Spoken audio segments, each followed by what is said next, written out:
Good morning to all of you. Hope you can hear me. Uh, I'm Kasun. I'm working as a information security engineer in TechSet. So during this session, what I'm going to discuss is uh, about the how we can formulate proper information security career. Uh, I I know you are very much interested in this sort of hacking competition, and there are many students who like to know what are the opportunities available in this field, and what sort of knowledge you should develop, and actually what's going on with the field. During this presentation, uh, I will try to brief you where are the opportunities available, uh, what you should start to do. So first thing is about TechSet. It's a computer emergency response team in Sri Lanka, which is the largest and the oldest one. And we are located in Kohuala, and we provide cybersecurity service for Sri Lankan and many other organizations and cybersecurity consultancy.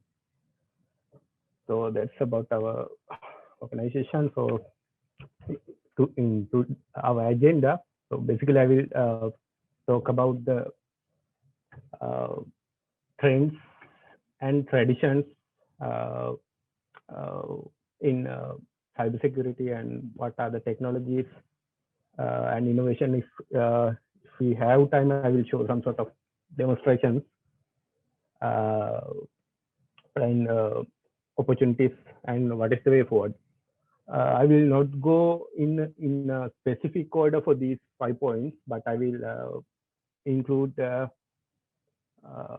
this in mixed way during my presentation. If you have any questions, you can use the chat option and send me a chat so I can directly answer in the questions during my presentation. So let's get started. So year 2020. So actually, it was not a very good year for uh, everyone. Corona pandemic was surging, and uh, many of our day-to-day and daily activities totally changed.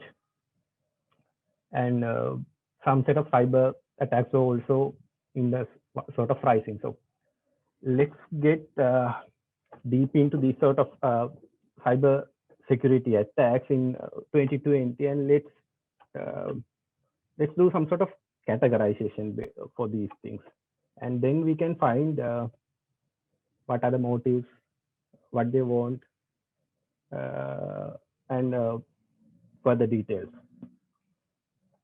So this is a screenshot from Daily News online website.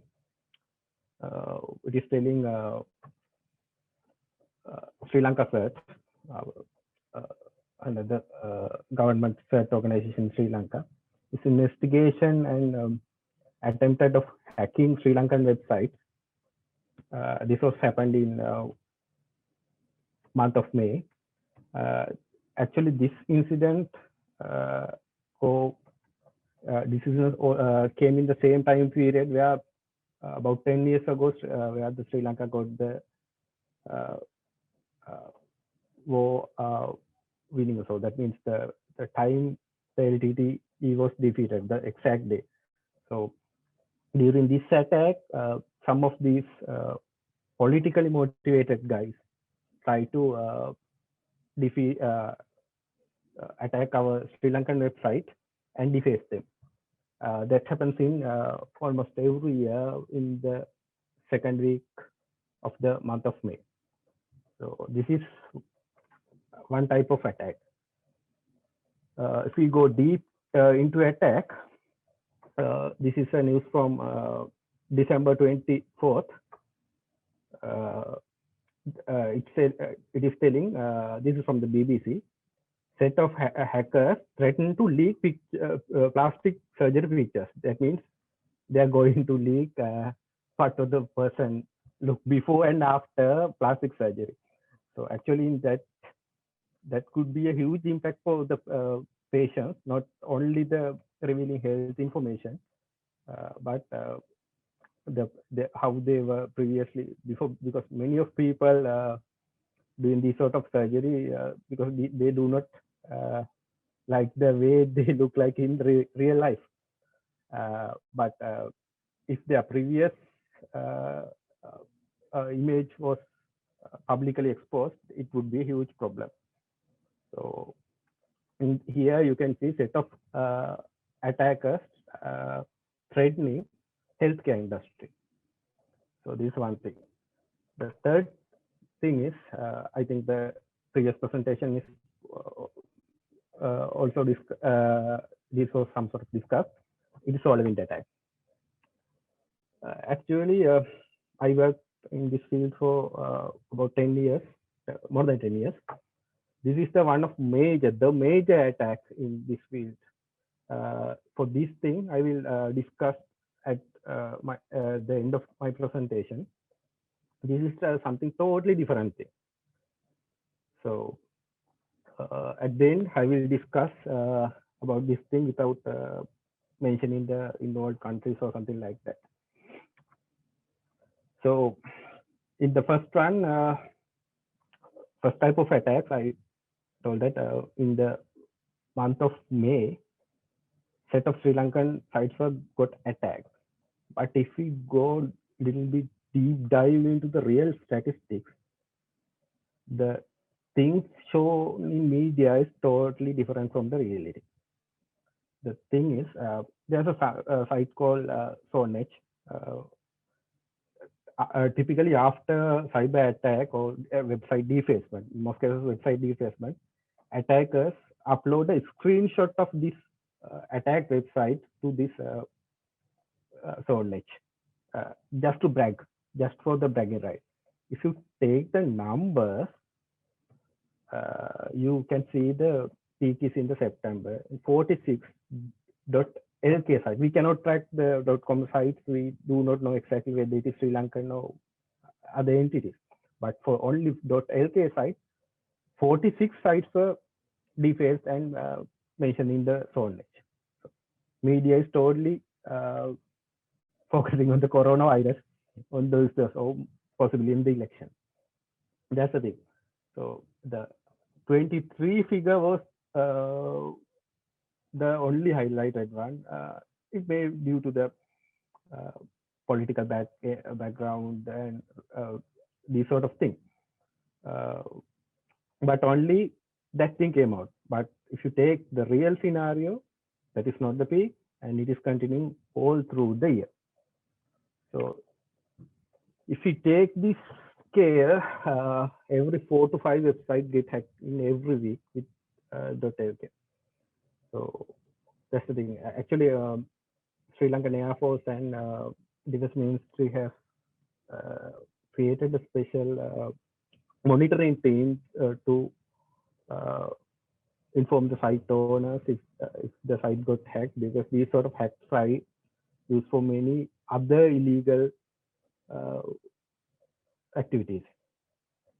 So that's the thing. So what is shown in media is not actually the cybersecurity status of Sri Lanka or neither in the world. So let's get into the little bit more details. So actually, the real reason for these sort of website attacks in Sri Lanka, the thing is, they do some sort of attack due to their to promote their propaganda. That is thing happened in May 2020 and the previous year also. The second thing is, most of these websites are made from something like WordPress, Joomla, or these sort of content management system, because it is useless to create a website from the scratch if it is has dynamic content in these days. So these modules, content management systems need to be updated, but due to missing updates or due to the release of exploit code which attackers can get into these systems, if there's suddenly something like this get released, attackers use possibly Google or something like that, find these sort of websites and do attacking. So we have seen a surge of attacks due to WordPress and Drupal due to this sort of scenario. Third reason is insecure hosting. That is, one site get hacked due to a default password or very poor configuration, but there are 10 or 20 sites hosted in the same web server. But due to the one is compromised, it is possible to get control of other websites also. This is about the type of website attacks. But if we go beyond the website, we can clarify type of attacks by intention, not only the website attacks, but also other cyber attacks. So there are three types basically. You can split these three into other subcategories, and the margin between these attack types maybe a little bit, there may be a little bit gray areas, but basically amateur hackers are there. They just find something on Google and try to download something from GitHub and do some sort of attack. In early days, some people call them script kiddies because they are downloading scripts and do the execution.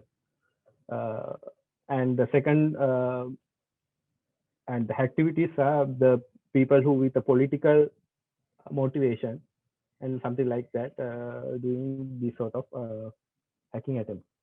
The most interesting category to develop the cybersecurity area is it's about professional cyber criminals.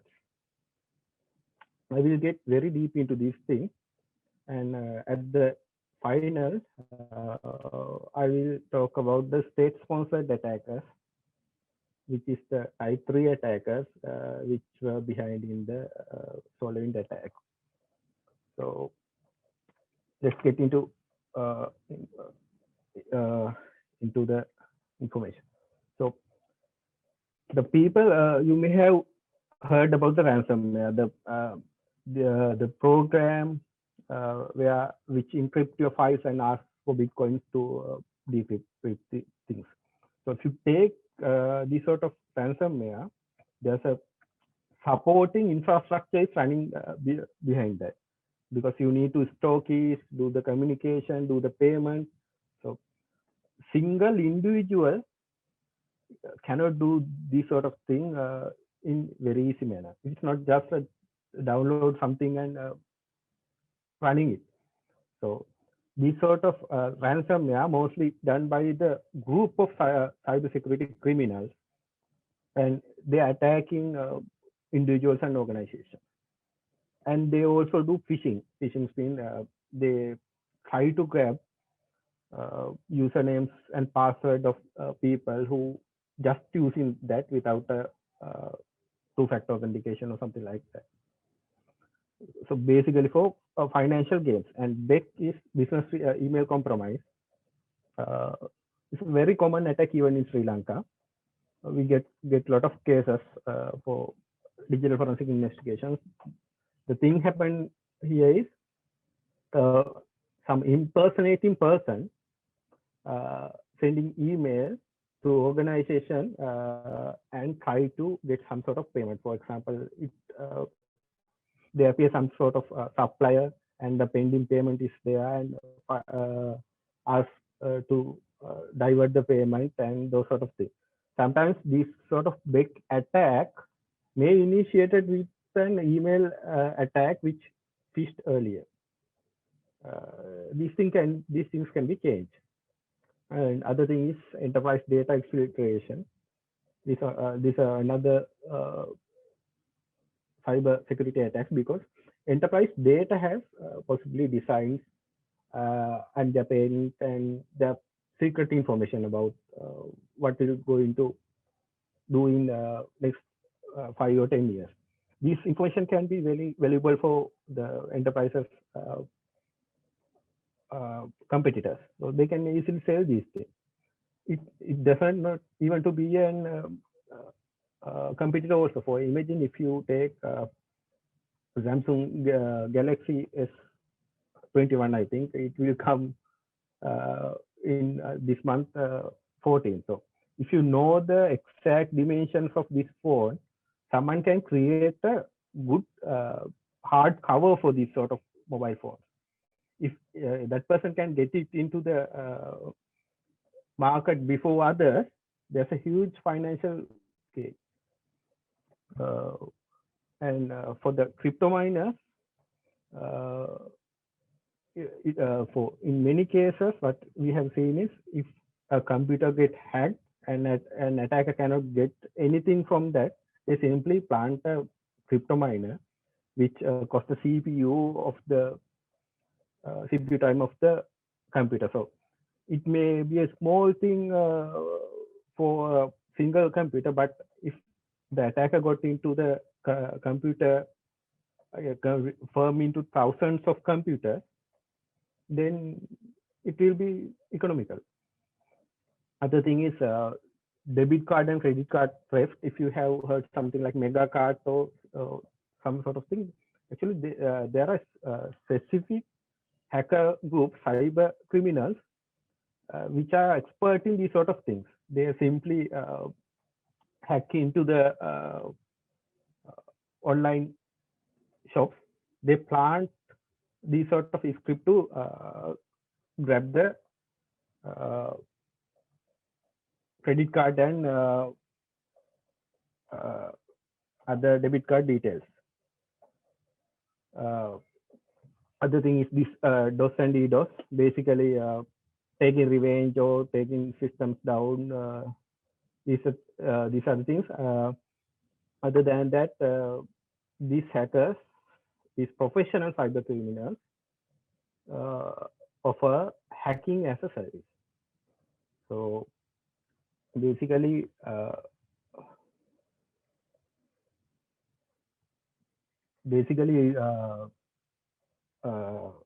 someone can get the service from these sort of hackers. So this is about the professional cyber criminals. If you take the target of professional cyber criminals, they actually attack enterprises. So enterprises have budgets, and they have assets to secure. So they have budget, they have assets to secure. That means they create jobs. So that means you have opportunities to employ it there. So so if you are trying to get into the career of information security, enterprise security is the main point where you can develop your career into. So if you go a little bit deeper into these sort of cyber criminals and their activities, we called it these sort of advanced persistent threats, because these sort of cyber criminals get together and create groups and develop some hacking software very specific to some sort of industry, something like banks, some sort of telecom, and IT companies. They have specialized in these sort of operations. For example, this Lazarus group, one of these sort of cyber criminals, they are very much capable in the banking, attacking the banking sector. And there are many groups, and many of countries got attacked by this sort of group. And even this is from the Kaspersky. This not include many Europe and America, but most of countries got attacked. And if you take the real picture, no organization is safe. If they are telling they are not get attacked, that means they are not monitoring actually the cybersecurity position. If you are monitoring the cybersecurity position, you will know that a lot of people trying to get into the organization. And after getting into the organization, they just don't do a hack or deface a page and do something like that. They stay for very long time, sometimes for couple of years. Even in some cases in Sri Lanka, maybe 7 or 6 months they have stayed in that organization, trying to find out what to accelerate and what to grab. And even even their next to find even their what will be their next source. That's the thing. So it's not these sort of professional cyber criminals attacks are not a one-day thing, and they do it for very large, take a very large amount of time. This is complete separate subject, and stay in organization for many times. And there are many. Sometimes you may heard these sort of words like equation group, shadow brokers, fancy bear. These are the set of attacker groups which do these sort of operations. Actually, some of these groups are affiliated with some of government in their respective region for their political and other gains. So let's take US carrier strike group. You know, there are about 40 or something like aircraft carriers in the world. One aircraft carrier is worth around 12 billion USD or something like that. So it is 12 billion, but these sort of aircraft carriers are mostly get targeted from the missiles, something like BrahMos or something like that. These things come in million range.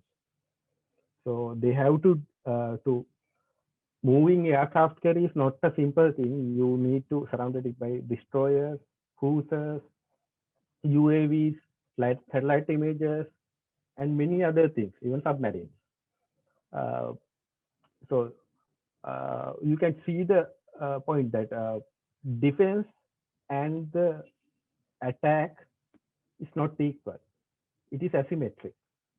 Sometimes person who use SQL map to hack an organization with the 50 rupees data card, organization need to deploy 500,000 USD to protect from it.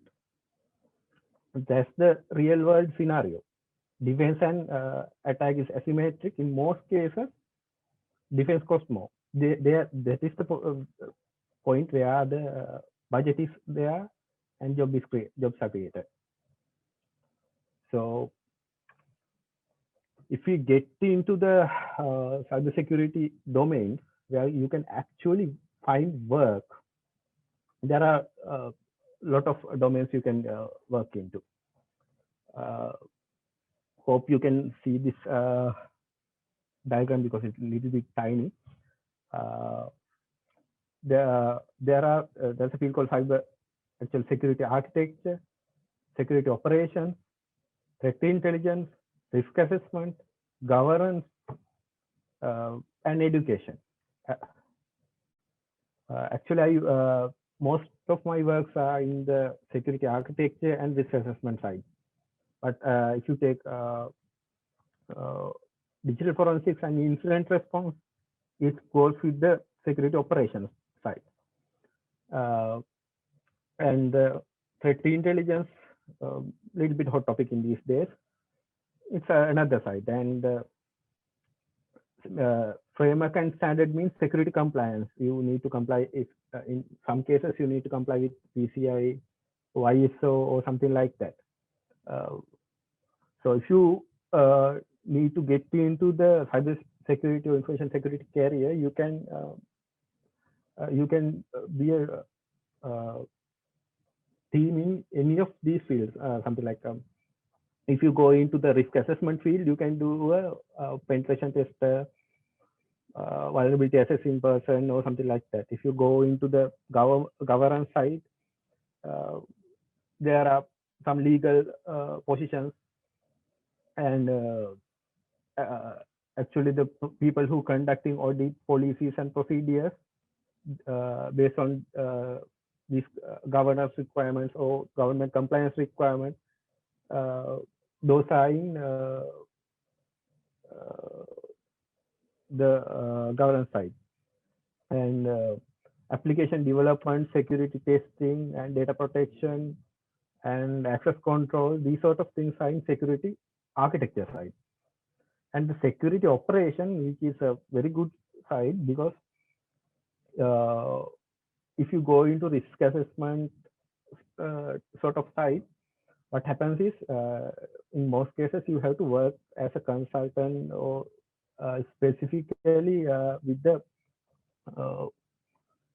risk related department in organization. But in security operation side, in every organization now there's a security related role. So in basically you need to in the how to run the organization's security according to the compliance or requirement or depending on the situation. So security, if you go into security operation side, something like non-IT organization even can have a security operations, IT security operations side. But if you take risk assessment sort of side, in most cases it will be given to third party or some sort of other organization. Security architecture, it totally depend on the organization and like that. I will share these slides after this session, so you can have a quick look after this session also. So if you take the evaluation of the security assessment and activities, in early 80s, there was limited set of systems, and there's a book called Configurations, and there are some guidelines in that. Most of security assessments were conducted using the evaluation of these configurations, something like whether your password policy adhere to organization's password policy, something like you have said 8-character length or 16-character length, complexities there or not. Sorry, that is in 80s. But when you come to into 90s, many software developers have developed tools with vulnerability databases. So basically, if you run these sort of tools again, IP address or URI, it will give us a set of recommendations and what sort of vulnerabilities found and these sort of things. That was started in globally in mid-19s or something like that. For example, Nessus, the one of most popular vulnerability scanner came out in 1998, as I remember. Then with people realized that it is not adequate. We need to do another step. So we are asking someone to try to hack into the system. So that is where penetration testing is came in. Something like 2000 or something like that. There's no actual exact year, but it started to gain popularity in these sort of things. So Metasploit, the popular exploitation framework, I think first version came in 2003. then it came to cybersecurity drills, and then with 2010 onward, red teaming, blue teaming, threat hunting, these sort of things came based on their geopolitical status, because some countries figure out that rather than developing F-35, just develop a team to hack the designs of F-35 is much more cost effective. That actually happened. So due to that sort of requirement, red teaming, that means actually try to break into a organization like in movies and try to get the some sort of information regarding their confidential information. That thing happened because in their cultures, these sort of breaking, especially in US, you may have seen in a couple of these, it's a little bit different. They do not shoot. In Sri Lanka, they shoot first, then question. In US, they question first, then do whatever thing. So that's the thing. So red teaming, and this is not the end, but now they are doing configuration evaluation, vulnerability assessment, penetration testing, cybersecurity drills, red teaming, blue teaming, threat hunting. But even that they have found that is not enough. So if you take this sort of human power you have given these sort of things, maybe maximum 100 people will work in this sort of red teaming or blue teaming, some sort of thing. But any software, anything is modeled with infinite number of bugs. With the time to time, they will find. But how much you give full try or half try or whatever thing, with 100 people, there's a total amount of security issues you have find with a given time of team. But if you take the total human resource available in outer world, especially if you imagine web application like Gmail, billions are using it. So what happens if millions going to hack into the system? Definitely they will find issues. So that's why they came up with something like bug bounty programs. So in the bug bounty programs, they ask people to hack the system for exchange of some sort of money.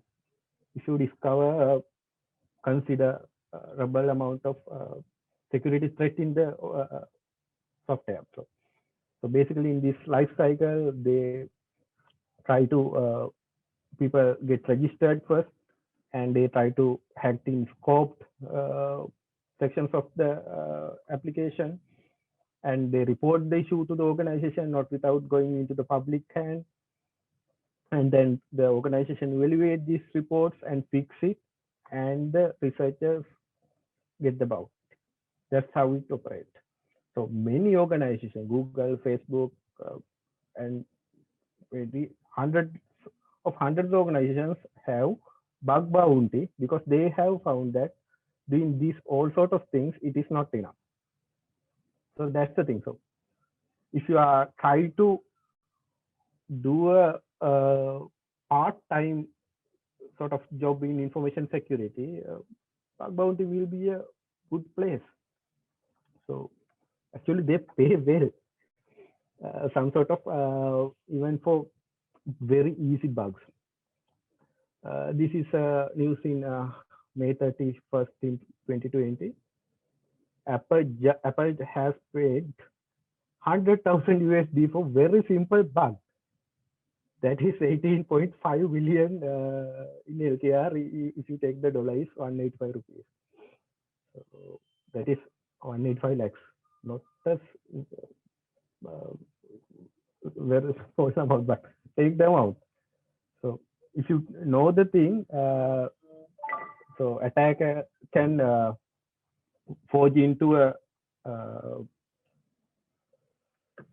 any account with using sign in with Google, because they just offering the JWT token for OAuth2 there. If you have a little bit deep dive in this issue, so you will find what you're actually doing, and how these people find these sort of things. So it is boiled up to our next point, the strength. If you need to be a bug bounty hunter or cybersecurity professional full-timer, you need to develop 4 major things. One thing is correct fundamentals, passion and skills, teamwork, and up-to-date knowledge. Let's get into this thing a little bit deeper. So if you take fundamentals, knowing how to use SQL map is not knowing how you not knowing SQL injection. SQL map is just a tool, popular tool people use to exploit SQL injection. But for that, you need to know about the root cause of SQL injection and how to prevent it, and how to manually verify and exploit it. Without knowing these sort of things, just deploying SQL map to place where ID equals 5 or something like that, that is not solid fundamentals. That is just you just know how to use the tool. What happens is, if the SQL map got discontinued or it is replaced, or the new sort of countermeasure came into the thing, you cannot do anything. So that's a thing not expected from cybersecurity professionals. Even they found some sort of thing, the organization or the client organization where they get the service from need to how to fix it.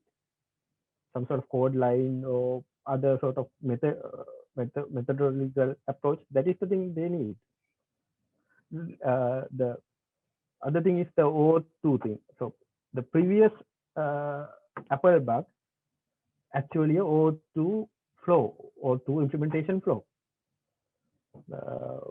But just doing an assignment with copied code from Stack Overflow is not knowing OAuth2. First of all, before going into the OAuth2, you need to know the other authentication schemes like Basic, Digest, JWT based auth modes. What are these things do? Then you know what is OAuth2. Then you know what are the flow of a OAuth process. Then you know where you can find security flaws in these sort of things. That's how you can get 100,000 USDs.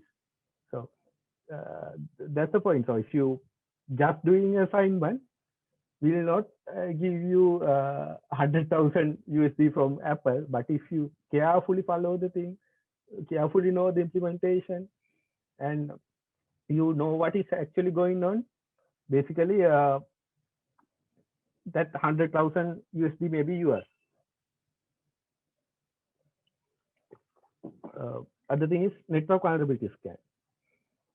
There are some commercial tools, something like Nessus or open source one, but the thing expected from a fresh graduate is in most cases not running the Nessus scanner. What you should get the knowledge is the knowledge of network topologies, how a port scanner works, what sort of port scans are there, what are the port ranges, those sort of things, and how the service fingerprinting is done. Then you can use this knowledge, not only Nessus, some sort of other vendor security tool also. So if your organization asks, okay, give me a comparison of these security tools, So what should we go for in these sort of cases? Uh, if you have to do a selection, just usage of security, just experience of using a security tool is not good, because security is not a static field. It's very dynamic.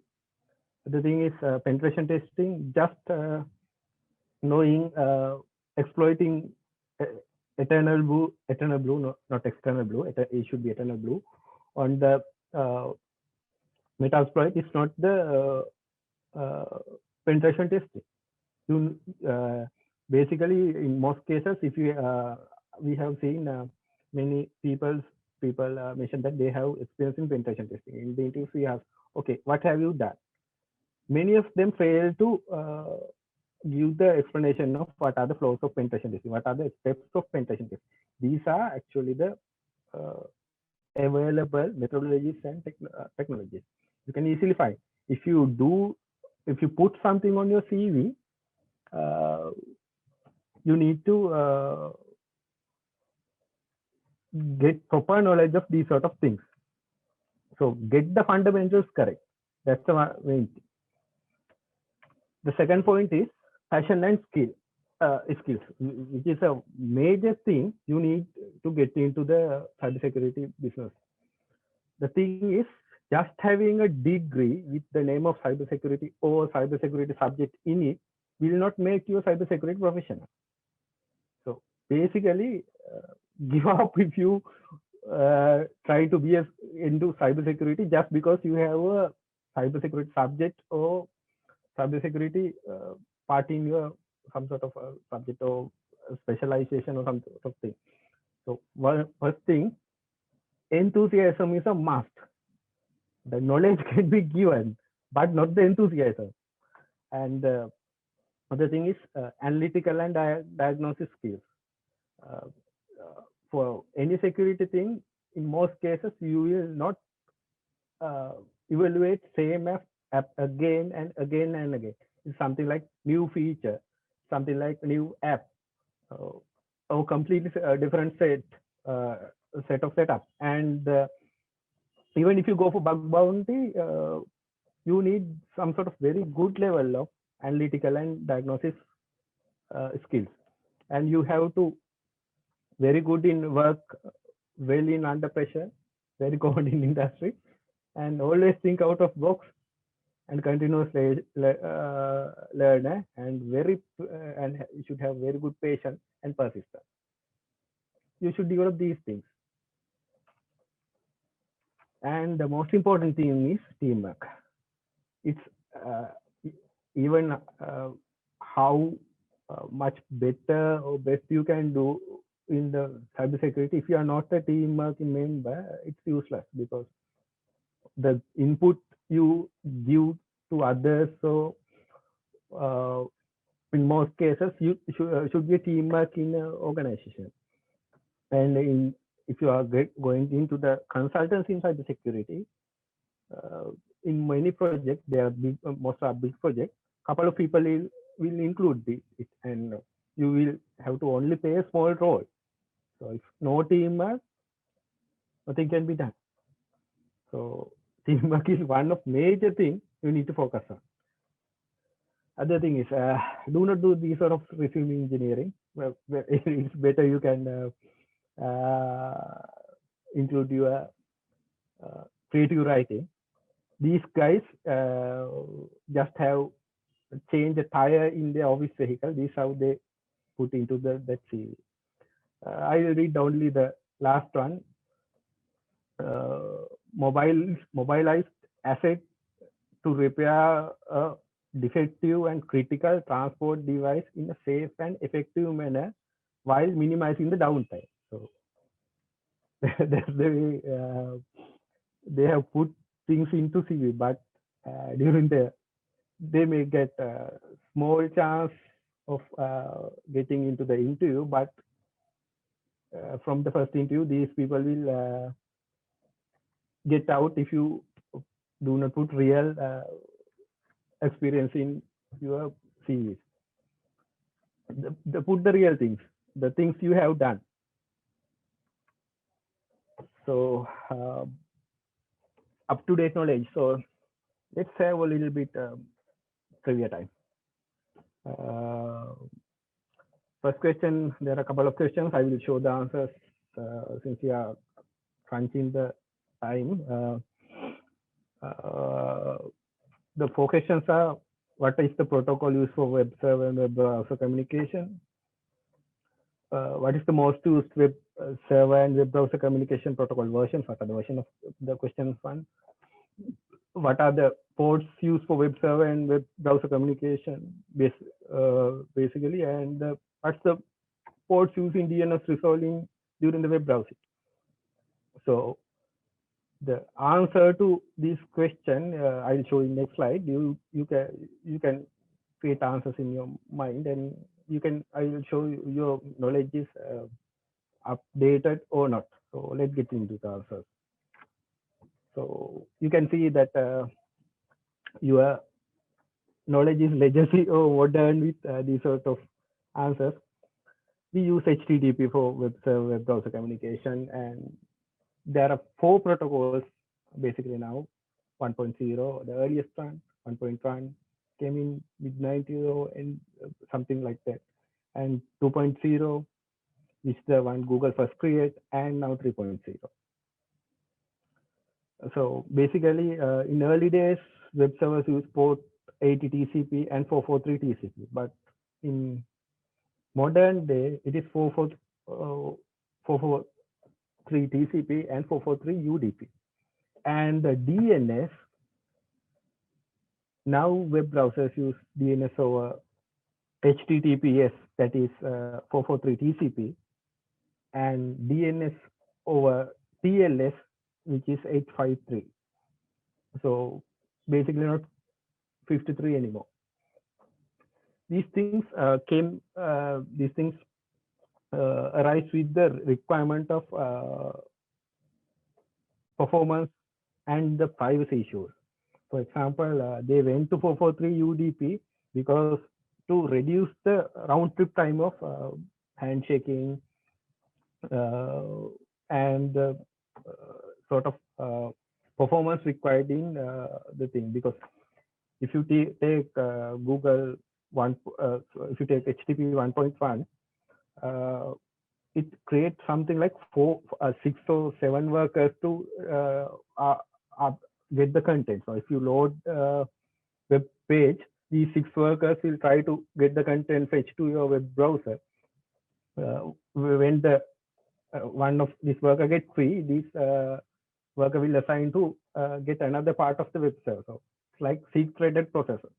But if you take Facebook these days, content is continuously loading. So without HTTP 2.0, Facebook is virtually impossible.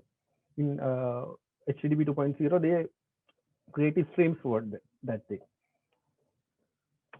So just tell you, if you can the first thing, these sort of DNS or HTTPS, if you get the Firefox, first thing you need to done for better privacy, the option is there. Depending on the country, it enables it, but some sort of ISP don't like that thing because this hides some capability of individuals where the ISPs can detect where the things are going, traffic is going on.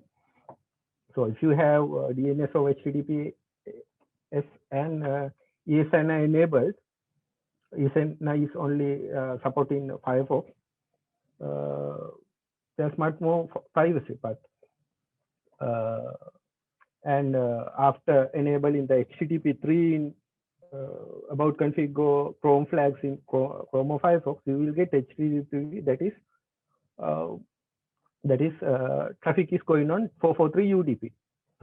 So something like this, you will see the first traffic for DNS resolving, then this traffic analysis. You can see the UDP protocol 443 is connecting to just going for the Google. Due to the time limitation, I will not able to show a sort of small demo thing. You can try this thing, but the point is the all other legacy protocols on these sort of things.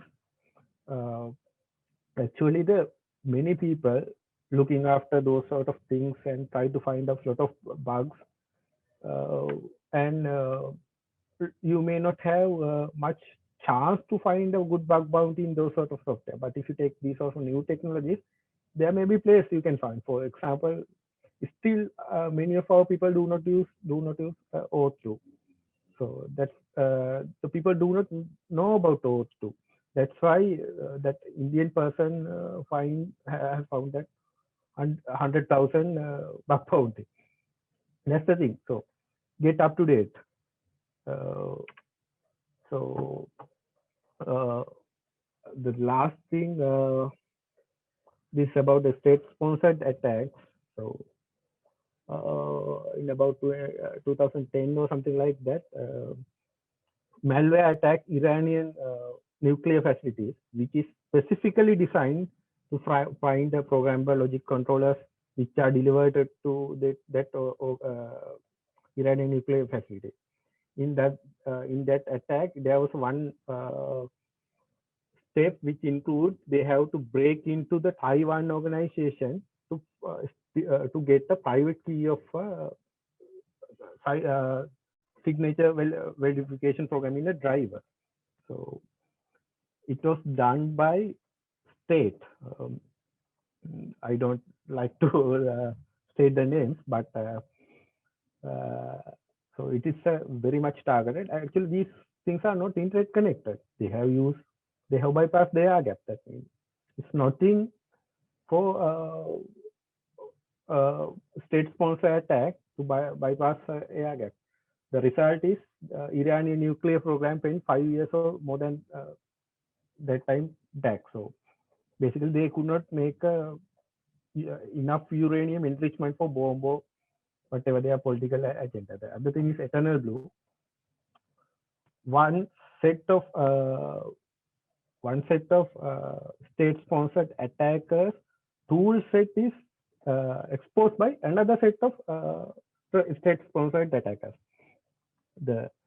I tell the name of the two groups. One is Equation Group. Other thing is called Shadow Brokers.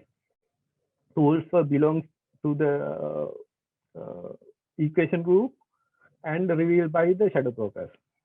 The thing is, this Eternal Blue was able to exploit any in this day up to that day in any Windows version. Basically, they get into the assembly, that is Windows share based port, and basically get total control into the host. So very well written code and perfectly actually even today many penetration testers use this Eternal Blue. Even it came in 2017 or something like that. Even our people do not patch to demonstrate attacks. The other thing is SolarWinds, perfect attack, state-sponsored. You can find the alleged what is the hacking country, but it infiltrates US Homeland Security, Commerce, Treasury, Microsoft, VMware. The best part is in cybersecurity world, this was happened to US and any other organizations expecting that hacker will break into a some sort of service they have exposed outside, something like. Many organizations have to expose the web service to outside. They will first compromise this website or web host and come in and these sort of things. But what actually happens here is this is a supply chain attack. SolarWinds network monitoring tool, it was used by many organizations. What hackers attempted was they just plant a backdoor in SolarWinds, very well written backdoor, following the coding practices of the these sort of SolarWinds Orion module developers, and they set the command and control centers in their respective countries to avoid detection, and they even break into their commands with very specific ways where even traffic monitors cannot identify. The result is that everything basically got breached. It's the most massive attack I have seen in the last 10 years. And due to, I don't know, I'm not sure the exact reason,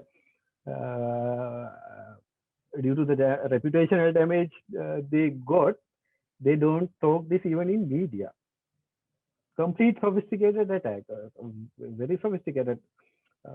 Total Microsoft, many code repositories got exposed. They get it VMware, Maze. Actually, what they are trying to do is they are trying to find what is US government is going to do, and these sort of things. The possible motive behind the previous speaker told about that FireEye attack. They actually they are not after the red teaming tools. These according to FireEye, these red teaming tools are based on for known vulnerabilities, not for 0 days. They are after FireEye's data where they have conduct security assessment on government sites. That's their intention. So if you know what the government do, so they can prepare backup plans. So or something like they can easily break in with using these data and do some sort of F-35 case, something like that.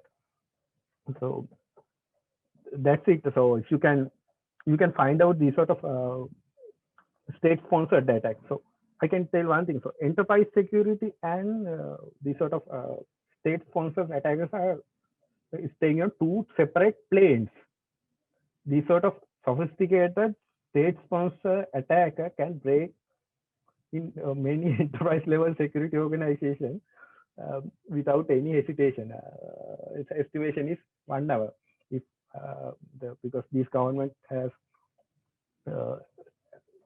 spent a lot of money to just to break in. Firewall, security defense, they become totally useless again. State-sponsored attack, because if you take the last year about the security vulnerabilities in firewalls, you can see almost every firewall for VPN section or something like that, there was a critical issue. VPN is the thing which exposed into the other world in most cases. So that's the thing. So if you can get into firewall, if they have something like eternal blue sort of vulnerability, unexposed one, that's it. They can get easily into. So actually, unless you are going into the military career, state-sponsored is not the thing you need to look at, but enterprise security. In enterprise security, there are many chances. So if you take the summary, cyber security and information security, very demanding and very interesting field. There are a lot of opportunities in enterprise security. Actually, hackers have credit to making these opportunities also. But you should need to develop solid fundamentals, passion, skills, and up-to-date knowledge. And it is not a 9-to-5 job. But I do not see extra impedance on ladies or females who work in this field, because even in my teams, there are girls working, and there's something like that. If you are born in Sri Lanka, if you have Sri Lankan citizenship, disregarding your race or something like that, you can get job in Sri Lanka. But for the other countries, there may be strict screening, because they are exposing something very much secret or confidential. Another thing is, if you going into this field, it's better to maintain an active blog and active Twitter handle. I prefer not LinkedIn, but something like Medium or blog or something like that. because when you're going into the interview, the possibility interview panel will look these sort of thing, what you have do. So it doesn't not to be that security related post everything. So it's okay to post a cat photo in these sort of blog also, but just make sure you engage in security and engage in other network activities time to time. That's the thing. So actually that's the thing I have to give you for today. If you have any questions, you can use the chat in here, or just direct. I think we have a small time, about 5 minutes time. If you have any questions, please put. I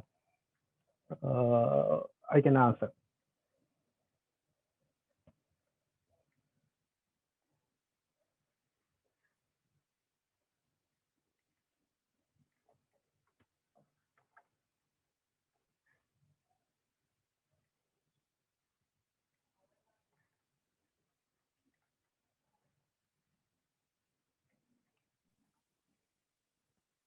If you have not much questions, that's it. Stay safe. I think so to the moderator panel. You can take.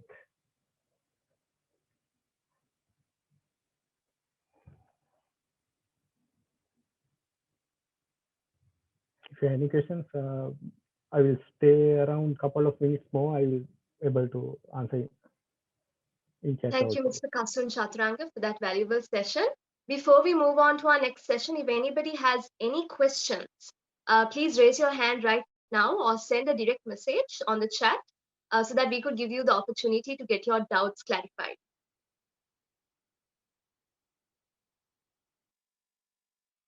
So, Mr. Kasun Chaturanga, we have a few questions on the chat right now.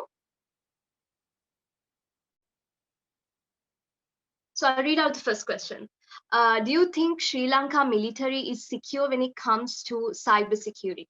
So the first question is, do you think Sri Lanka military is secure when it comes to cybersecurity? Sorry, that's you with the microphone. I think that now it's okay. The thing is, military cybersecurity and civil enterprise cybersecurity is two things. I involved in the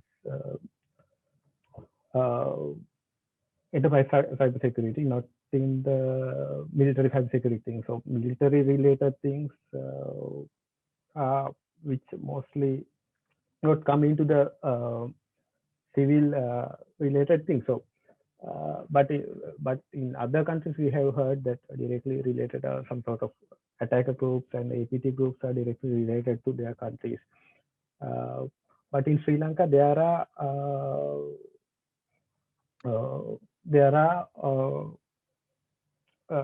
military has started some sort of activities, but I don't think due to the confidentiality, this information will come into the media or open public because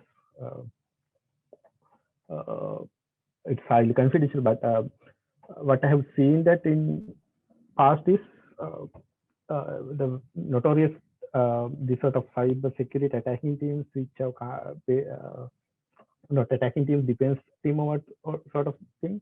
After establishing these teams with 4 to 5 years, they become very sophisticated. Countries like India, Pakistan, they already have these sort of things. I don't think Sri Lanka will be an exception, but the field I have working is enterprise cybersecurity, not military level thing. What are the basic requirements to get a cybersecurity role? There's another question.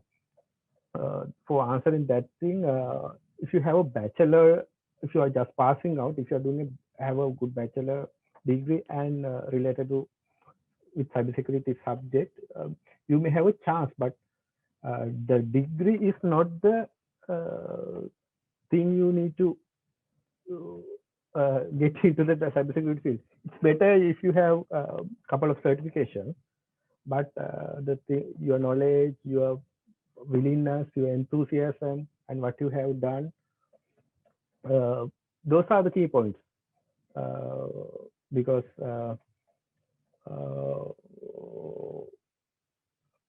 these things are the things you need to get selected in, because there are some degrees directly have a cybersecurity subject or some sort of names in that thing, but I have seen some of them do not know how to use a port scanner. So that's the thing. Degrees not degree is a baseline, but just having degree is not enough. Even if you have followed CEH or something like that, certification is not the thing, but you should have a proper technical sounding knowledge. That's the thing.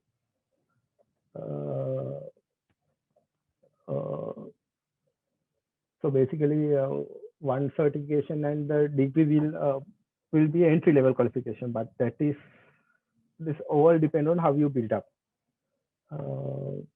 So how to build a defense for red attack, I think red teaming or something like that. That may be the thing they are discussing about. It's like building security or cybersecurity posture or something like cannot be done in single day or week. It's a process. The foundation stone should be laid from the architecture of let's say application, from application or something like that, and later you can just put some sort of box and add security on these sort of things. So if you have layered security and these sort of combinations of security mechanism, you will get possibly a good secure system. But there are no unbreakable system. The one major principle in engineering is you cannot build a 100% okay system. You build system to fail, and when the system fails, you have put sort of checks or controls how to handle that thing. That's the way it's going on. So if you take in organization, there are at least you put at least 2 firewalls. So if one sort of firewall got breach or some sort of happened, there's some sort of protection from secondary level firewall. So that's how the security architecture is built up. That's another question. It is possible to do a bug bounty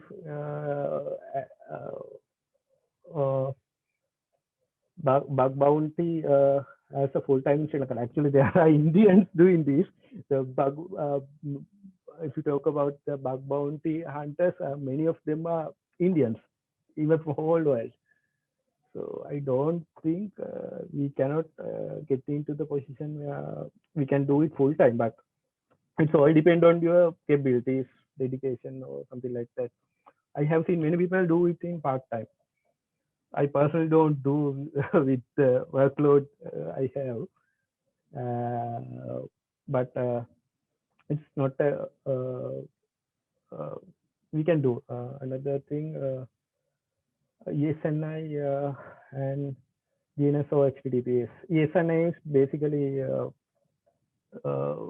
even in HTTPS, there are a couple of steps which send the host name is encrypted. Anyone in the network can know what is the website you are going to visit. So in ESNI, basically it's encrypted thing.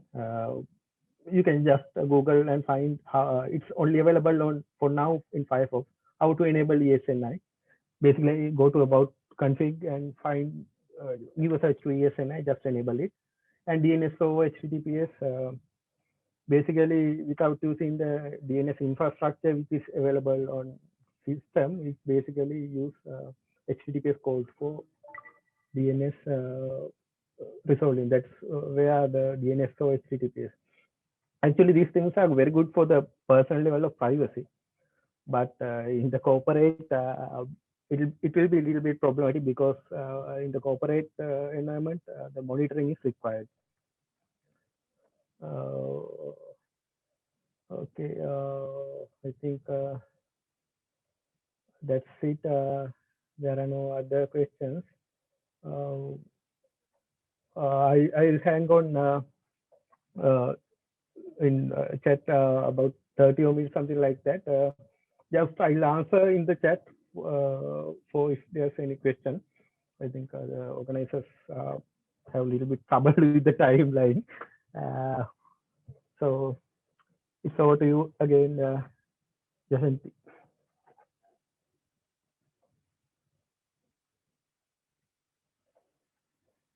Thank you, Mr. Kassoon Chaturanga, once again for that great session.